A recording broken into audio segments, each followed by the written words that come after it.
ओम शांति। 31-10-24 बाप दादा याद हैं।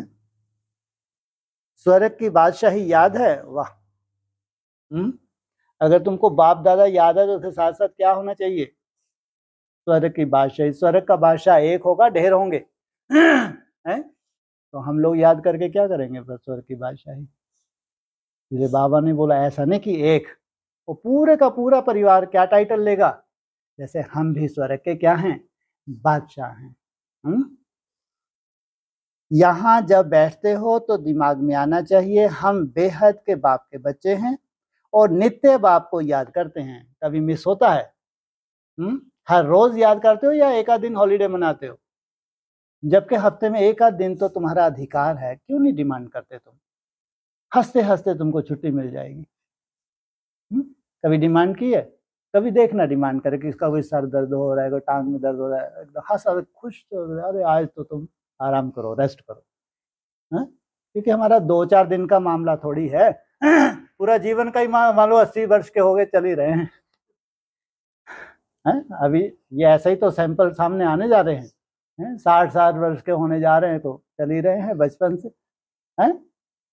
तो इसलिए बीच बीच में अगर रेस्ट भी कर लेते हैं तो ऐसा हो कि बहुत बड़ा गुनाह, रेस्ट क्योंकि तुमने तुम्हारी राजाई गायब, ऐसा होता है क्या? तो नित्य तुमको याद करना है। याद करने बगैर हम वर्षा ले नहीं सकते। सबसे बड़ी कंडीशन है कौन सी? बिना याद के तुमको कोई वर्षा मिल नहीं सकता। काहे का वर्षा? पवित्रता का। ये है वर्षा। जाना कहाँ है? कहाँ जाना है? परम धाम। बिना पवित्र बने तुम परम धाम जा नहीं सकते। इससे बड़ा कोई वर्षा है नहीं। तो उसके लिए ऐसा पुरुषार्थ करना चाहिए। कभी भी कोई विकार की बात हमारे आगे आ नहीं सकती। सिर्फ विकार की भी बात नहीं, एक भूत नहीं परंतु कोई भी भूत आ नहीं सकता। कितने कितने भूत हैं?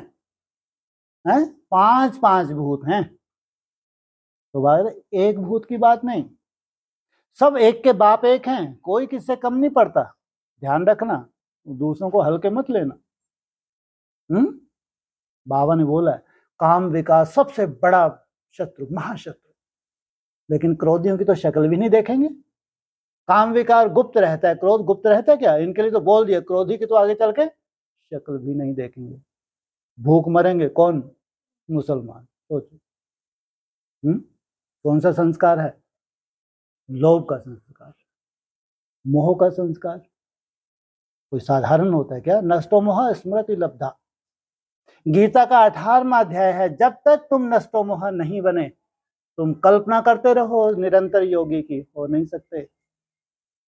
अहंकार तो जितना बड़ा योगी उतना बड़ा अहंकारी, जितनी बड़ी पवित्र आत्मा उतना बड़ा अहंकारी, जितना बड़ा ज्ञानी उतना बड़ा अहंकारी, जितनी धारणाओं की पराकाष्ठा उतना बड़ा अहंकारी हो सकता है।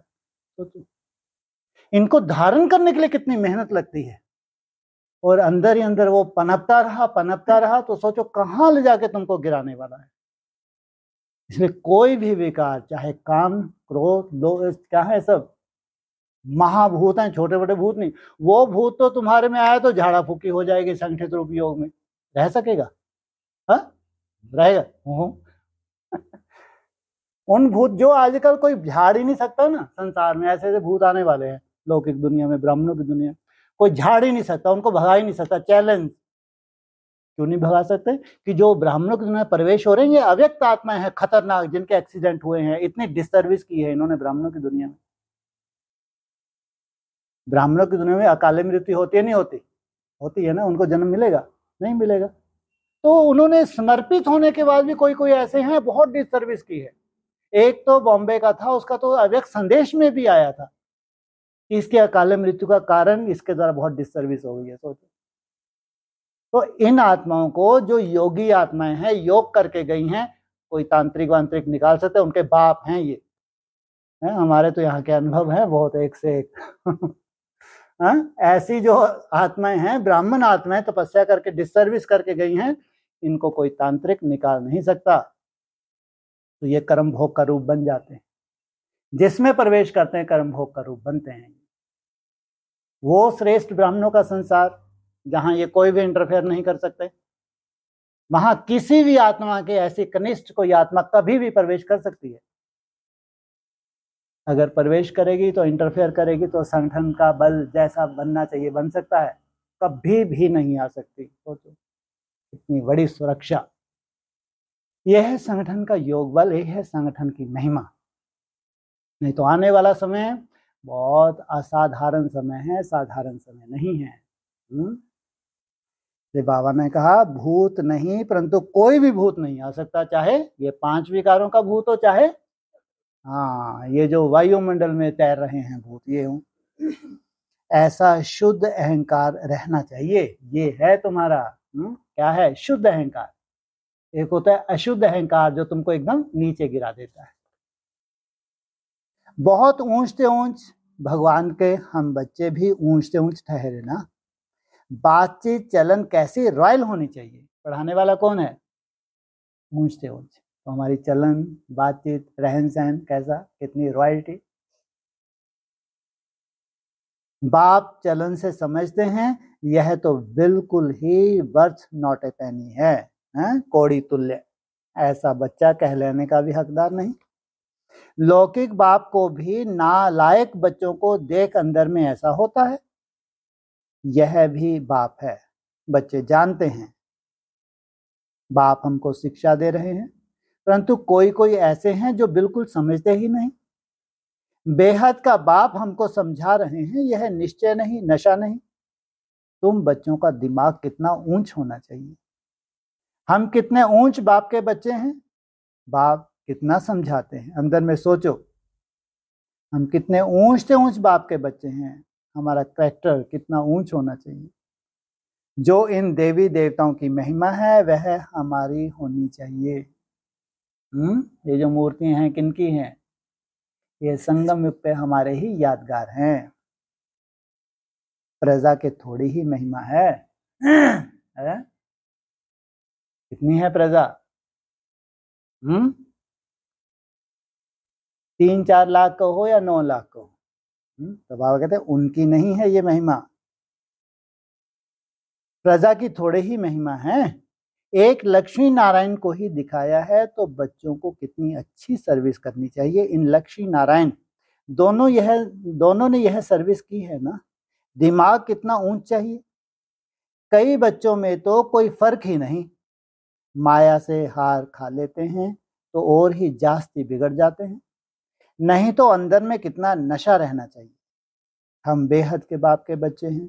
बाप कहते हैं सबको मेरा परिचय देते रहो। सर्विस से ही शोभा पाएंगे, तभी बाप के दिल पर चढ़ेंगे। बच्चा वह जो बाप के दिल पर चढ़ा हुआ हो। बाप का बच्चों पर कितना लब रहता है। बच्चों को सिर पर चढ़ाते हैं, इतना मोह होता है, परंतु वह तो है हद का मायावी मोह, यह तो है बेहद का। ऐसा कोई बाप होगा जो बच्चों को देख खुश ना हो? कितनी बड़ी बात है। जब लौकिक में ऐसा नहीं होता तो फिर भगवान अपने बच्चों को देख के खुश ना हो, ये हो सकता है? सबसे बड़ी बात खुशी की क्या है? क्यों इतना खुश रहते हैं तुमसे? खामोश क्यों? क्यों इतना खुश रहते हैं तुम्हारे से? दीर्घकालदर्शी हैं वो। तुम्हारा भविष्य वो जानते हैं, तुम्हारे द्वारा होने वाला कर्तव्य वो जानते हैं। सोचो, माँ बाप को तो अथाह खुशी होती है। यहाँ जब बैठते हो तो समझना चाहिए बाबा हमको पढ़ाते हैं। बाबा हमारा ओबीडिएंट टीचर है। बेहद के बाप ने जरूर कोई सर्विस की होगी, तब तो गायन है ना। अंडरलाइन क्या कहा? सोचो, इतना गायन है शास्त्रों में, अगर उन्होंने कोई कर्तव्य ही नहीं किया तो किस बात का गायन है भाई? इसलिए रोना धोना समाप्त हो जाना चाहिए कि बाप को अभी अपना कर्तव्य करना बाकी है। वो तुम्हारी धैर्यता देखते हैं। कितनी वंडरफुल बात है। इससे वंडरफुल बात कोई हो सकती है? कौन सी है वंडरफुल बात? बोलो, हाँ बोलो, खुल के बोलो। बाप अपना कर्तव्य करने आए हैं, बाप का कर्तव्य अभी ड्यू है। कितनी उनकी महिमा की जाती है। यहाँ बैठे हो तो बुद्धि में यह नशा रहना चाहिए, सन्यासी तो हैं ही नवरति मार्ग वाले, उन्हों का धर्म ही अलग है। यह भी अब बाप समझाते हैं, तुम थोड़े ही जानते थे सन्यास मार्ग को। तुम तो गृहस्थ आश्रम में रहते भक्ति आदि करते थे, तुमको फिर ज्ञान मिलता है। उनको तो ज्ञान मिलने का ही है नहीं। इनको जो घर बार छोड़ के चले गए वो भगवान के काम के नहीं हैं, उनसे भगवान का कार्य नहीं हो सकता। तुम कितना ऊंच पढ़ते हो और बैठे कितने साधारण हो, नीचे कहाँ बैठे हो, कुर्सी पे बैठना चाहिए। सोचो, जो घर गृहस्थ में रह रहे हैं, युगल जोड़े हैं, तो उनकी एक एक की कितनी महिमा होनी चाहिए। दुनिया के हिसाब से उसी दृष्टि से भगवान उनको देखता है, ये साधारण बात नहीं है, बहुत बड़ी बात है। देलवाड़ा मंदिर में भी तुम नीचे तपस्या में बैठे हो, ऊपर में वैकुंठ खड़ा है, बैठा नहीं है। क्या है? नीचे तुम नीचे स्टेज पे पैदल रोना धोना, ऊपर वैकुंठ खड़ा है तुम्हारा यादगार। बैठे हो खड़े हो? है? बैठे कौन कौन है? ब्रह्म समाजी बैठे हैं, शैव संप्रदाय बैठे हैं, इंतजार कर रहे हैं कहाँ है वो वैष्णव। जो सदाई पुरुषार्थ में खड़े रहते हैं वो कौन है? वैष्णव संप्रदाय। ब्रह्म समाजियों को भी वैष्णव बनना है, शैव संप्रदाय को भी क्या बनना है? वैष्णव बनना है। जो पुरुषार्थ में सदा ही खड़े रहते हैं, थकते ही नहीं हैं, उनका यादगार है।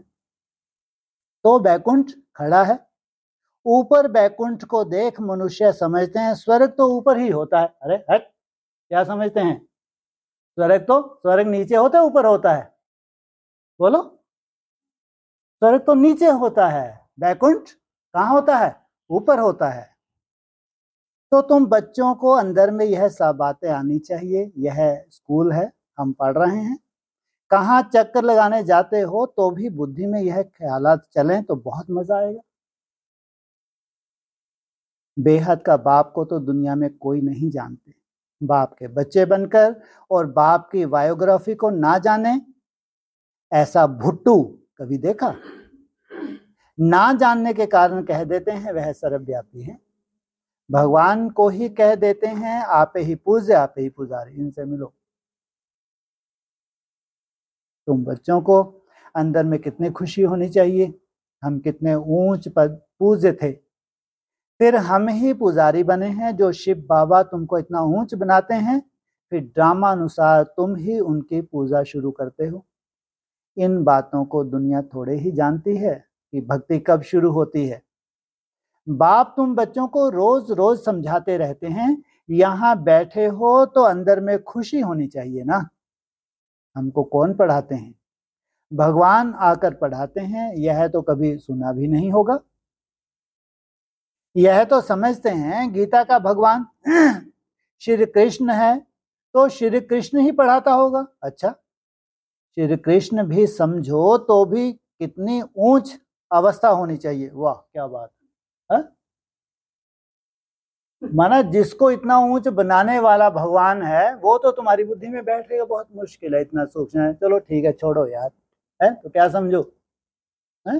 अगर कृष्ण भी तुमको पढ़ाए तो वाह कितनी ऊंच तुम्हारी अवस्था होनी चाहिए, तब भी तुम रोते ले।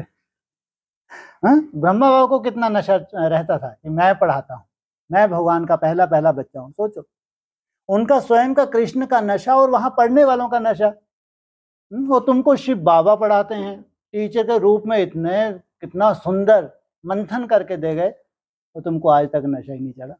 वारी में एक किताब में भी है, मनुष्य मत और ईश्वरीय मत का। देवताओं को तो मत लेने की दरकार ही नहीं। क्यों? ऐसा बन के जो गए हैं। मनुष्य चाहते हैं ईश्वर की मत, देवताओं को तो मत अगले जन्म में मिली थी, मिली है नहीं। कौन पढ़ा रहा है? मिली थी, वो पहले वाले जन्म मिली थी या आगे वाले मिली थी? पहले वाले में मिली थी। थी ब्रह्मा बाबा किसको बोलते थे? जो बीत चुका है या जो आने वाला है? वहां कैसे भी है? देवता बने थे तुम? बने थे देवता? देवता बन के वहां पढ़ने आए थे? अच्छा, इनसे मिलो। माना जो भविष्य में सामने आ रहा है, जो तुम्हारा देवता ही स्वरूप होगा, होगा नहीं होगा? जो तुम्हारा देवता ही स्वरूप है, वहां तुमको ये मत भविष्य में क्या होने जा रही है, मिलने वाली है। ऐसा पूरा नहीं बोला, नहीं तो तुम खग्गी ही मारते रहते हैं। लेकिन उस वक्त बाबा का कहने का, देवताएं भविष्य में होने वाले हैं या पहले होकर गए हैं? तो भविष्य में जब देवताएं होंगे तो उनकी मत अलग होगी, ब्राह्मणों की मत अलग होगी। ब्राह्मणों के बीच में नहीं होंगे। कौन कौन इकट्ठे नहीं रहते? हंस और देवताएं हैं हंस, अधूरे ब्राह्मण हैं बगुले। वो क्या बोला, हंस और बगुले तो इकट्ठे रह भी ना सकें। और देवताओं की पढ़ाई एकदम अलग और बगुलों की पढ़ाई एकदम अलग हैं। दोनों ही कैसे सफेद हैं या एक में कोई काला भी है? एक दिखने के सफेद हैं, एक मोती चुगने वाले, अंदर से अपनी चेकिंग करने वाले। देवताओं को तो मत अगले जन्म में मिली थी, उससे ऊंच पद पाया। जब ये मत मिली तब उन्होंने ये ऊंच पद पाया, प्रैक्टिकल में उन्होंने ऐसी तैयारी की। अभी तुम बच्चों को श्रीमत मिल रही है श्रेष्ठ बनने के लिए।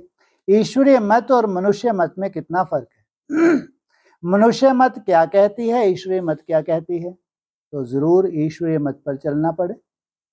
कोई से मिलने जाते हैं तो कुछ भी ले नहीं जाते, याद नहीं रहता किसको क्या सौगात देनी है।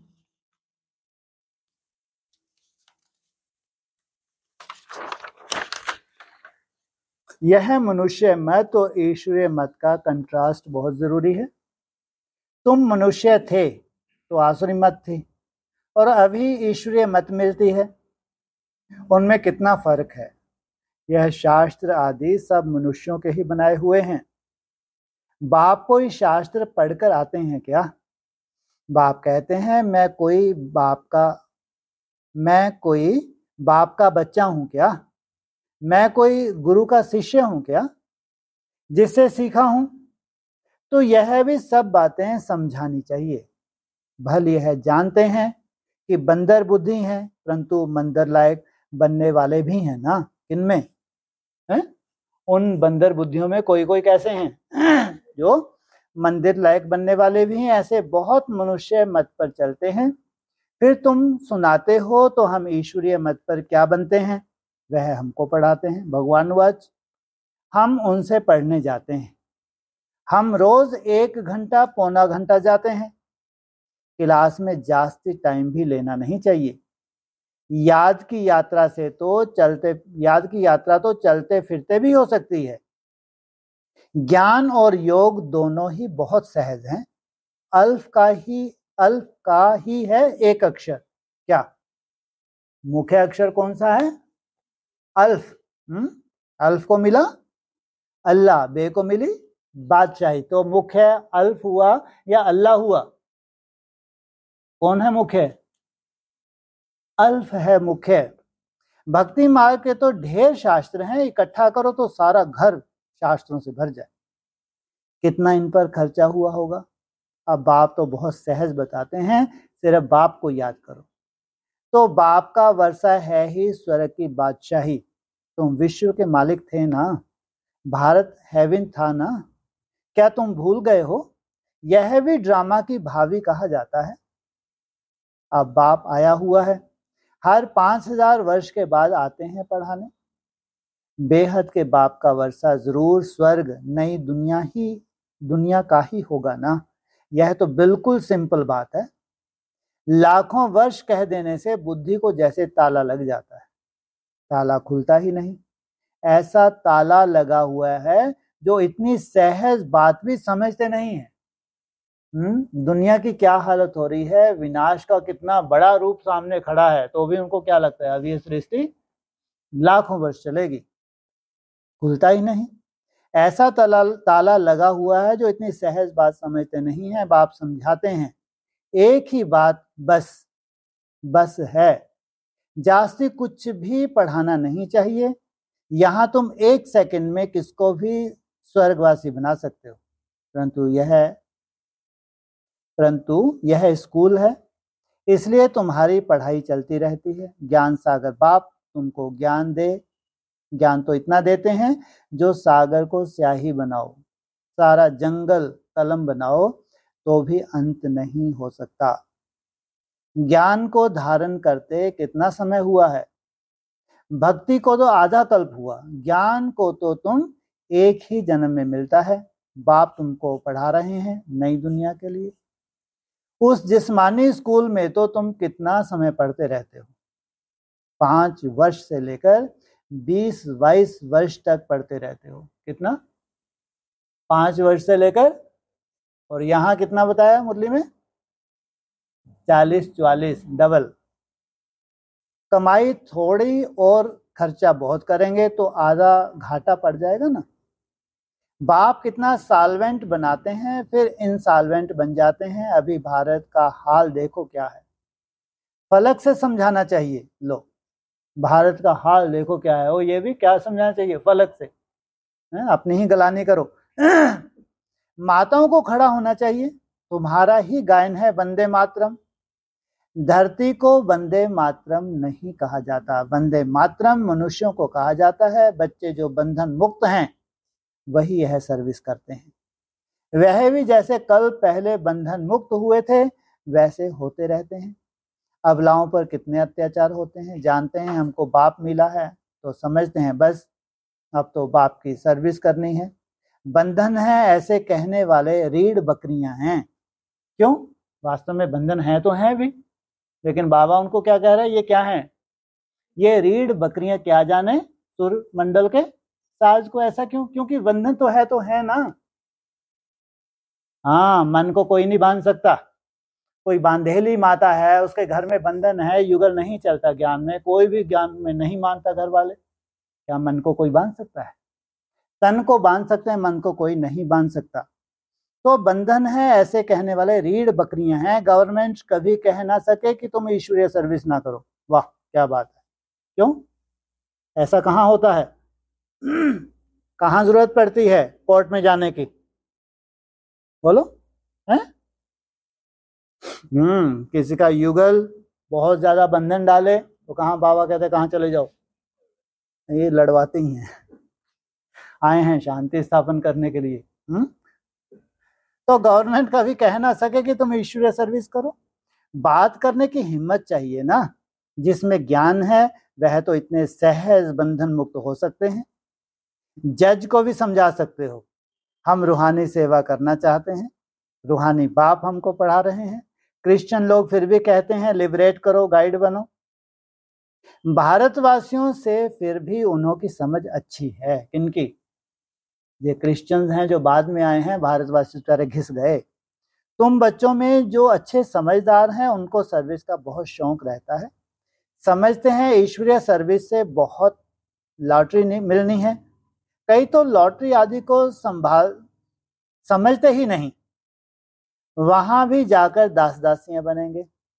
दिल में समझते हैं अच्छा दासी ही सही, चंडाल ही सही, कोई कम से कम दुख तो नहीं होगा। है? क्या समझते हैं? अरे कम से कम स्वर्ग नसीब होना ये भी कम बात है क्या?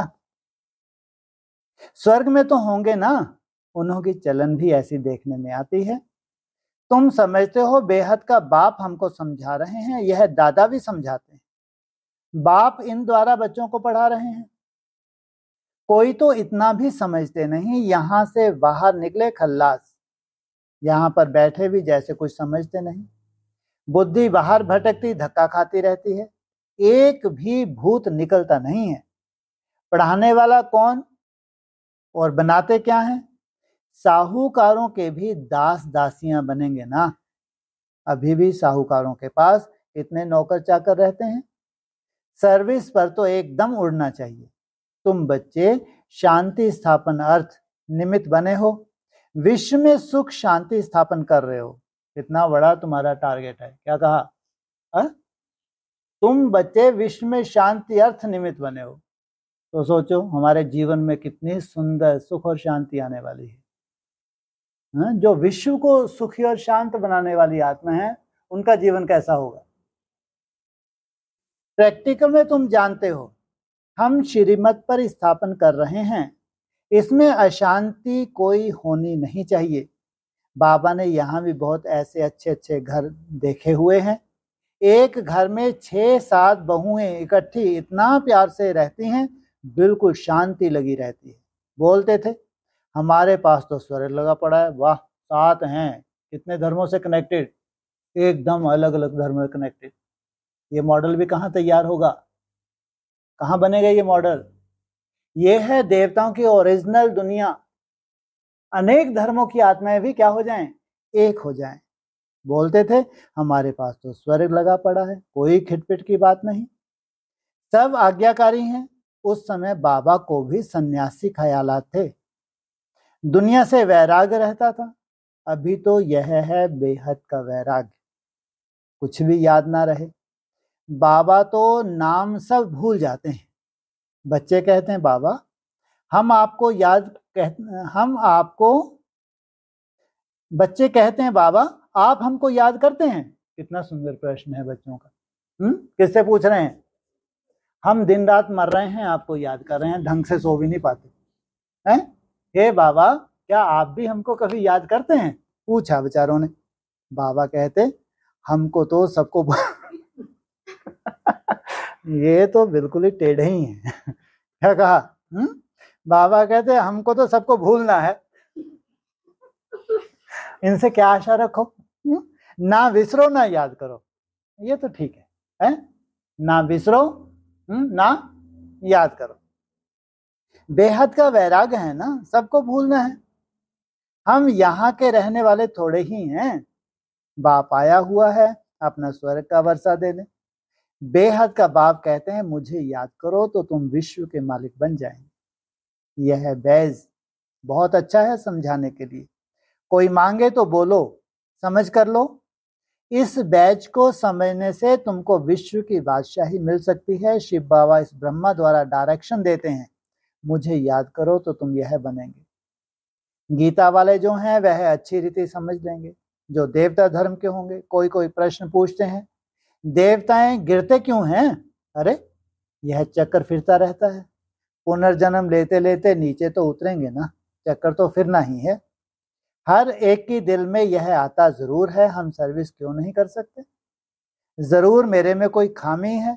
माया के भूतों ने नाक से पकड़ा हुआ है। नाक से पकड़ा है तो क्या करते हैं? सूंघते हैं, एक दो को कमजोरी को देखते हैं। अब तुम बच्चे समझते हो हमको अब घर जाना है, फिर नई दुनिया में आकर राज्य करेंगे। तुम मुसाफिर हो ना, दूर देश से यहाँ आकर पार्ट बजाते हो। अभी तुम्हारी बुद्धि में हमको अमरलोक जाना है। क्या है? क्या है तुम्हारी बुद्धि में? हमको अमरलोक जाना है, जहां कोई की भी मृत्यु होती ही नहीं, ऐसा लोक। शरीर भी छोड़ेंगे तो कैसे? हाँ ऐसे योग स्व इच्छा से, ऐसा आप छोड़ोगे ही नहीं। समय पर ऐसे योग में बैठे बैठे जहां तुमको जन्म लेना है पहले ही साक्षात्कार हो जाएगा। जैसे सर्प खाल बदली करता है, ये होगी तुम्हारी भविष्य की मृत्यु, तो उसको कहेंगे ही नहीं, जैसे खल बदली करोगे। अभी तुम्हारी बुद्धि में हमको अमरलोक जाना है, यह मृत्यु लोक खलास हो जाना है। बाप समझाते तो बहुत हैं, अच्छी रीति धारण करना है, इसको फिर उगारते रहना चाहिए। यह भी बाप ने समझाया है, कर्म भोग की बीमारी उथल खाएगी, माया सताएगी, परंतु मूंझना नहीं चाहिए। थोड़ा कुछ होता है तो हैरान हो जाते हैं। बीमारी में तो मनुष्य और भी भगवान को जास्ती याद करते हैं। देखो इतनी अकल मनुष्यों में है भक्ति मार्ग में। जब कोई बड़ी मुसीबत होती है तो जास्ती याद करते हैं, यहाँ छोटी मोटी मुसीबत में उंगली उठती है, अरे बाबा पूरा जीवन तुमको दे दिया है, आपको सब कुछ माना फिर भी है, फिर भी ऐसा। तो बीमारी में मनुष्य और भी भगवान को जास्ती याद करते हैं। बंगाल में जब कोई बहुत बीमार होता है तो उनको कहते हैं राम बोलो, राम बोलो। देखते हैं अब मरने वाला है तो गंगा पर ले जाकर हरि बोल कहते हैं, राम तो नहीं निकला, अब लास्ट में तो क्या बोल, मर तो सही है? फिर उनको ले आकर जलाने की क्या दरकार है? जब उनको डुबो ही दिया, बेचारे को मर नहीं रहा था, वो जबरदस्ती मारा। हरि बोल कह गए, नाक उसका बाहर आने नहीं दिया, हो गया उसका सत्यानाश है? तो फिर जलाने की क्या दरकार? गंगा में अंदर डाल दो ना, बड़ा पत्थर बांध दो है, और कोई के भोजन, बेचारे इतनी मच्छी हैं, मगरमच्छ हैं, तो उनका ग्रास बनने दो ना, कच्छ मच्छ आदि का शिकार हो जाएगा, काम आएगा। वैसे किस काम का तुम्हारा है कोई काम का ये शरीर? जलाने से अच्छा क्या है? हा? कम से कम वहीं गंगा जी में बहने दो इसको, काम में आ जाएगा। पारसी लोग रख देते हैं तो वह हड्डियां भी काम में आ जाती हैं। कौन है ये? पारसनाथ के बच्चे, पारसी लोग हड्डी हड्डी स्वाहा करते हैं। एक आगा क्या कौए क्या कर, नोच ले, पूरा नोच ले, क्या छोड़ देना, ये 2 आंखें रह देना, ये 2 भी नहीं बचनी है, तीसरा नेत्र ही बचने देना। प्रभु मिलन की आस। वो हड्डी हड्डी स्वाहा जब करते हैं तो शरीर रिजुवनेट हो जाता है तुम्हारा। पारसी लोग क्या करते हैं? यादगार कहाँ का है? संगम युग का तुम्हारा यादगार है। तो हड्डियां भी काम में आती हैं। इंद्र देवता ले जाते हैं तुम्हारी हड्डियों को। इंद्रिय जीत बनने वाली जितने भी आत्माएं हैं, वो जो तुमने परिक्रिया से तुम गुजरे हो, रिजुवनेट हुए हो, वो एक नया टारगेट कौन ले जाते हैं? जो इंद्रिय जीत बनने वाली आत्माएं हैं, उनको जैसे कि वज्र जैसा तुम्हारा क्या मिल जाता है? अस्त्र मिल जाता है। बाप कहते हैं तुम और सब बातें भूल मुझे याद करो। अच्छा, मीठे मीठे सकीलत बच्चों प्रति माता पिता बाप दादा का याद प्यार। Good morning. रूहानी बाप की रूहानी बच्चों को नमस्ते। ओम शांति।